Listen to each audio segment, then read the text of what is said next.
নমস্কার বন্ধুরা, পিয়ালির রান্নাঘরে সবাইকে স্বাগত জানিয়ে আজকের রান্না শুরু করা যাক। তো চলো শুরু করি। প্রথমে বেলে মাছগুলো পরিষ্কার করে কেটে ধুয়ে নুন হলুদ মাখিয়ে নিয়েছি। এবার লাল লাল করে ভেজে তুলে নেব। তারপর কড়াইতে 1.5 চামচের মতন তেল আছে, ওই তেলেতেই একটু পাঁচফোড়ন আর হিং দিয়ে তারপরে আলুগুলো দিচ্ছি। তা আলুগুলো একটু ভাজা ভাজা করে তারপরে শিম, বেগুন, টমেটো সব একসাথে দিয়ে পরিমাণ মতো লবণ, 1 চামচ হলুদ, 1.5 চামচ জিরে, 1.5 চামচ ধনে দিয়ে সামান্য একটু জল দিয়ে কষাতে হবে।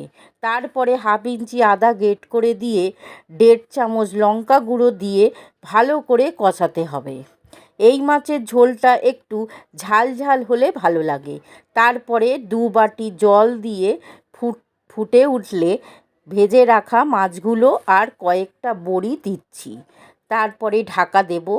7 মিনিট পর সব সবজি সেদ্ধ হয়ে গেছে আর ঝোলটাও মাখামাখো হয়ে গেছে। এই মাছের খুব পাতলা ঝোল ভালো লাগে না, তাই নামিয়ে নেব। লাল লাল ঝাল ঝাল বেলে মাছের তরকারি রেডি। ভালো লাগলে পাশে থেকো বন্ধুরা।